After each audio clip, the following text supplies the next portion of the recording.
About the MH370 this afternoon.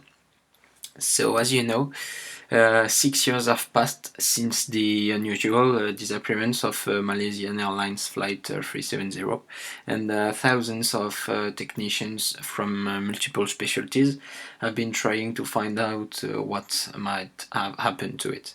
So I've sent you a summary of all the official information provided by the investigation over the last 6 years.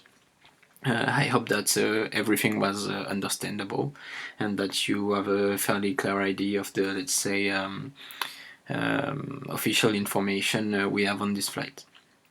So the 777, which was carrying 239 people, disappeared when it was due to arrive in Beijing from Kuala Lumpur on March the 8th, 2014. And after more than 4 years of persistent searching, the Malaysian Prime Minister declared in May 2018 that the time had come for Malaysia to stop the official search for the flight. Note that it had cost more than $200 million to the three following countries, Australia, China and Malaysia, which is an unequaled expense in the history of civil aviation. We have reached a stage where we cannot continue to search for something that we cannot find. We regret it very much and we understand the feelings of those close to us, but we can't keep searching for MH370 forever. That's what the Prime Minister of Malaysia said. So note that, as you can see, the research area did extend over several thousand square kilometers, which is absolutely gigantic compared to the Rio-Paris flight in 2012, for example. And already the research had lasted more than 2 years. So this underlines well the magnitude of the task. Anyway, what I'm proposing you today is not a debacle of conspiracy theories, but rather on the basis of the facts I have sent you, an analysis of the different scenarios evoked throughout the investigation, whether they seem unlikely or far-fetched. I think it's interesting to look into them, so I hope you'll enjoy. So the first theory. All the data is wrong and has been produced by governments to hide the reality. So well, that's a nice theory, but it seems not to hold for some reasons. Let me explain. We have satellite data, both civilian and military radar data, from several countries, as well as data from the Malaysian telephone network, you know, when the co-pilot's phone has been detected by an antenna in Penang. So all the data is both compatible and consistent with each other. It would mean that hundreds, not to say thousands, of people are kind of partners in crimes. So 6 years after, we can imagine that some of them would have spoken. Plus, official groups of independent experts have analyzed the satellite data to detect defaults, and actually the opposite has happened. The signals were so rich that they have taken years of work to be analyzed by very high-level people and teams, including the equivalent of the Australian CNRS. So such data cannot be produced in a few days and still be consistent. So we can imagine that these satellite data are authentic, and moreover, the sharing of the raw data that cannot be falsified by Inmarsat. This sharing with the French investigators recently only confirmed this. We can also add the analyzed debris. They have really spent years in the water, and the shock they have suffered are those of a real air crash. So it would mean we had crashed another 777 under conditions compatible with the technical data, so that the deformation, shocks, microcracks, and the organisms that develop in them are accepted by the scientists who analyze them. So well, the conspiracy theory, which the public is generally very fond of, does not hold for all these reasons, which does not mean, however, that there are not inconsistencies in this case and in this investigation, of course. But let's move on to the next theory to make it a little clearer. the Americans shot down the plane at Diego Garcia. So, to justify this theory, those who argued realized first of all on one thing: the plane was seen in the Maldives. At least it is said to have been observed in the Maldives at 6:15 a.m. local time. There seemed to be about 20 witnesses that the police didn't want to believe in the small island of Kudauvadu that did see a plane resembling the missing 777 flying over the village. Among them, a young man who claims to have seen a red and blue plane with very fine strips, as well as other inhabitants that say that underneath it was light grey and it had 2 engines. So this seems to fit the Malaysian livery, as you can see. But there are some problems with this. Not only does this not match the satellite data provided by Inmarsat, but let's admit just for a minute that the satellite data is wrong. It was not the Malaysian Airlines anyway, for other reasons. First, if it was the MH370, at the local time the inhabitants said to have seen it, it would mean the plane was flying for more than 8 hours and 30 minutes, whereas it left with only 8 hours of fuel. Moreover, the French journalist Florence de Changy conducted a counter-investigation in the Maldives using her contacts, and eventually made her way to the very isolated islet of Kudauvadu after one night by boat to meet these eyewitnesses. So she wrote a very interesting book about her investigations, and it is clear today that the plane could not have been the MH370. Let me explain.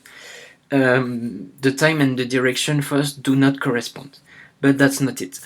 Indeed, Florence de Changy was able to find a trace of the plane seen by the inhabitants. It was actually a Dash 8, which was supposed to go to the new airport of the neighboring island of Timarafushi. As the local airport does not have a control tower or a radar, the aircraft simply deviated a few kilometers from the optimal trajectory and flew over the village and its inhabitants by chance. So this explained the surprise of the inhabitants, who had never seen such a thing, of course. Another element often arises in the Maldives theory, the discovery of a supposed 777 fire extinguisher by a fisherman. The resemblance is strong indeed, as you can see, and the picture is thus enough to support internet fantasies. But it is by no means a 777 fire extinguisher. The piece has been analyzed later, and its detailed analysis didn't actually match. The fasteners are on rails, plates are missing, etc. So all this brings us to the heart of the matter. Despite of the theory of the Maldives collapsing, the United States have a military base in the region, Diego Garcia, and some imagine that the person at the controls of MH370 wanted to land there or crash the airplane there in the manner of the 9/11 attacks. But this hypothesis is first simply opposed to the satellite data recording, once again. And this hypothesis requires the fabrication of all the known elements as detailed in first theory, but also the complicity of tens of military ships and therefore thousands of people charged with the task of recovering debris and bodies to leave no trace. So, you see. Next, the hijacking theory. So, the MH370 hijacking thesis cannot technically be excluded. If someone at the controls wanted to go unnoticed, the aircraft's trajectory was ideal. Look. So, there is indeed the message of end of radio communication with Malaysia, which considers that the aircraft is no longer under its responsibility. the famous goodnight MH370, but there are no contact with the next zone, which may think that the aircraft is simply late. Then there is the exact trajectory of the aircraft as it passes over the air border between countries. As it passes over the air borders of between countries and over air routes, so as not to attract the attention of the military. Then disconnection of the systems could be explained by the will to disappear or even to put passengers to sleep via depressurization. And then the electrical recovery, for example, to restart navigation equipment. And finally, the plane would have been put in a straight line south until it runs out of fuel. So, this scenario is therefore technically possible, but difficult to explain in the absence of claims. The lives of all the passengers on the aircraft have been analyzed in detail, and none of them have any connection with terrorist activity. Only the pilots are pointed out, for two reasons. The timing of the hijacking first. There are only 2 minutes between the last radio transmission and the turn, which makes it difficult for someone else to attack and take control of the cockpit. And finally, the technical knowledge that would be necessary to carry out this diversion. The problem is that none of them has a suicidal profile and no organization has claimed responsibility for any of the attacks. The co-pilot is a freshman about to get married, but concerning the captain, the situation is a bit confusing. His psychological profile appears more complex. If the man is not a radical Islamist or so, he is a man who closely follows the political activity of his country. In particular, he has just followed closely the trial of one of his friends, a main opponent of the Malaysian regime, which was sentenced to 5 years in prison for sodomy on March the 7th. In addition to this, his private life has been eventful. A relative of the commander admits that he was seeing another woman, and that this relationship was a bit conflictual. Furthermore, the investigators were stunned to find that the captain's diary, which was usually full, was completely empty after March 8th. Nevertheless, the investigation drew as a conclusion that he was probably not voluntarily involved in whatever happened to this plane. So the hijacking is not technically impossible, but difficult to believe. Plus, in case of hijacking, the idea of a final ditching of the plane is also excluded both by the analysis of the parts, the flaps were retracted as you saw on the document I said, and satellite data, including the final sink rate. A fourth theory, the thesis of a technical problem. This thesis is complex but not impossible. Here is the scenario. As the plane arrives at Igari, imagine a fire is detected on board. Then the electrical load management system of the 777 automatically disables the electrical boxes so as not to supply the fire with electricity, explaining the system shutdown. The pilots then make a turn to the nearest diversion airport, which is Kota Baru. The airport being closed, they continue to Penang, the nearest open airport, which is then just in front of them. Then we could think depressurization occurs, either because of a defect in the ventilation system. There is a precedent for this in 1996 on a 777, or as a result of a fire that pierces the aircraft fuselage. There is also a precedent on Egyptair Flight 667. So the fire is extinguished by depressurization, because no fire is possible at this altitude because of the intense cold and the small amount of oxygen available. So once the fire was under control, the electrical load management system restarted the electrical systems. So that's why we have a new communication with the satellite.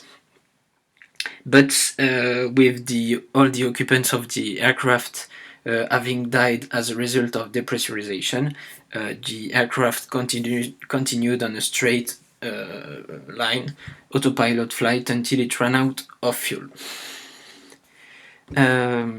So that's the scenario.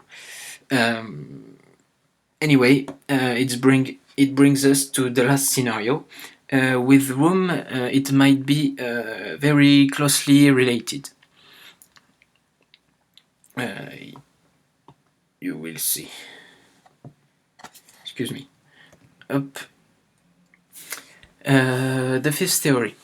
The official contents of the cargo compartments are kept secret. Indeed, another theory exists, which states that the official contents of the cargo compartment could have been kept secret. All the documents on the contents of the bunkers or the way each item was packed are very well documented. Faxes sent from Malaysia are even available, but some people doubt of some data. First, the possibility of having more than 4,000 kilograms of mangosteen on board, as you can see. It is one fruit, but we are in March, and some people argue that the fruit does not grow in this season.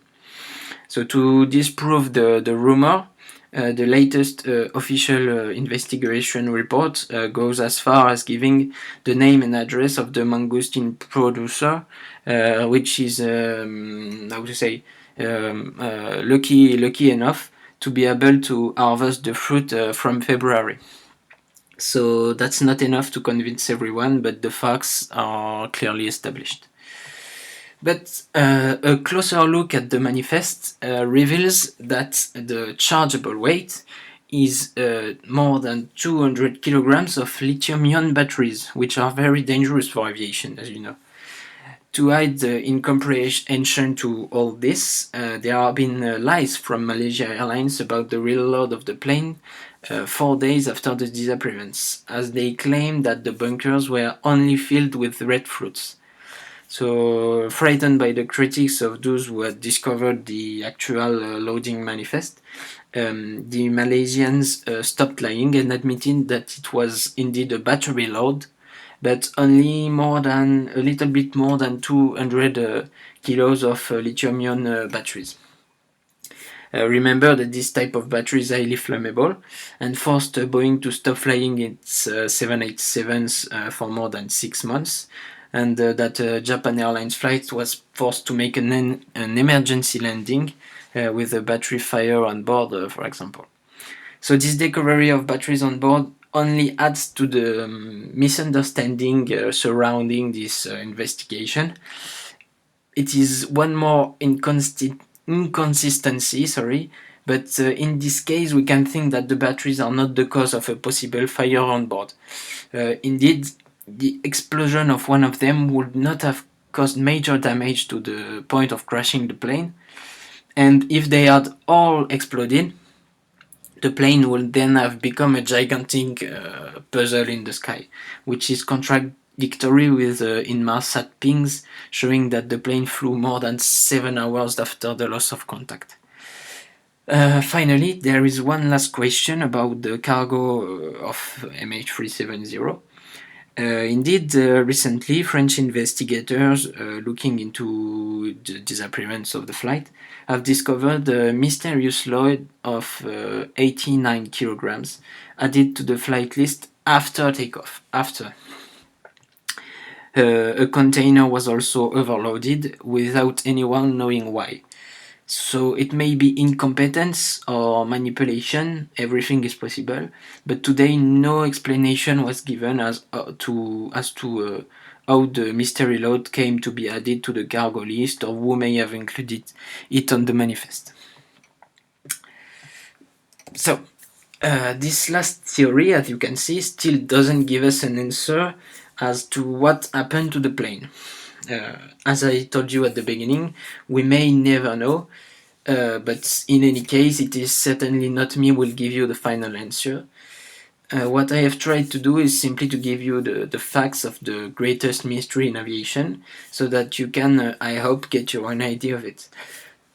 Just before I conclude, however, I would like to tell you about other facts, other issues not raised by the investigation, or other inconsistencies.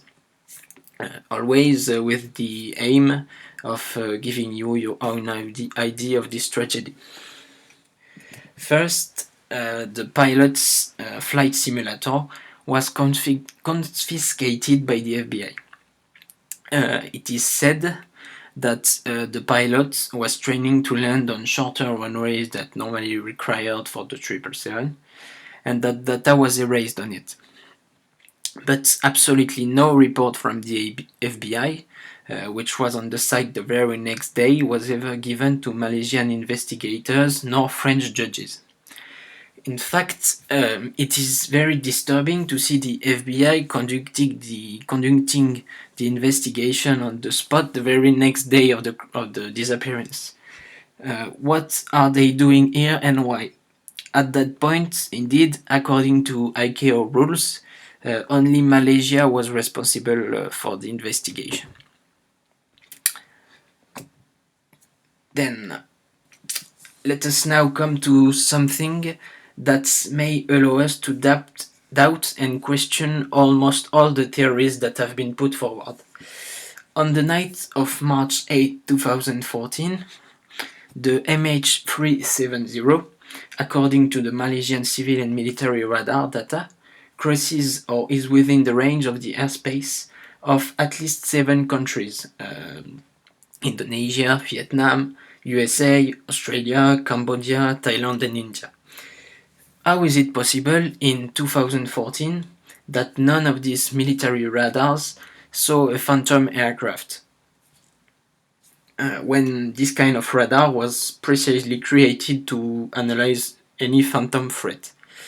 It is not possible, and even stranger still, on this March 8 night, the super powerful Australian radar, the famous JORN, is announced to be out of order by Australia. So you see, that's a lot of coincidences. So is it a will of each country to hide the power and capacity of its radars, or to hide what has been seen? That, unfortunately, I can't tell you. Then, when I read the book written by Guylain Watrelot, the Frenchman who lost his entire family, who was at that time of the events vice president of the Lafarge Group in China, a book that I also recommend to you, by the way, I discovered that he had been informed, unofficially of course, by a friend of his, then high-ranking in French intelligence abroad, that 2 American AWACS were flying that night in nearby areas where the plane became ghost. So we can assume that the Americans know exactly where the plane was by consulting the tapes recorded by the AWACS. They can know, but if and only if this information turns out to be true, of course. Finally, no floating debris has ever been found concerning this plane, which has never happened in all air accidents, Paris Rio, Egyptair, AirAsia, etc. Only beached debris were found. So if this doesn't really allow to put forward any theory, it seems at least to confirm that the plane was never searched in the right place.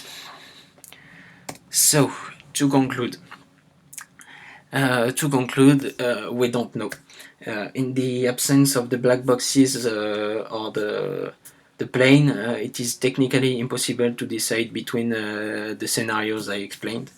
This is the conclusion, hardly acceptable, of course, of the last report of the investigators published on July the 2nd, 2018. Unless there is an unlikely turnaround in the investigation, no one seems to want to restart the underwater research. Only France is still conducting an investigation today, and let's hope that it will be able to draw new conclusions that will allow us to better define the aircraft drop zone. While waiting for some progress, only conspiracy theories find new arguments and new evidence, if we can call this evidence, making it even more complex for the general public to understand this accident. Thank you for having listened to me. I hope you enjoyed it, and we are going to discuss it just after. Thank you.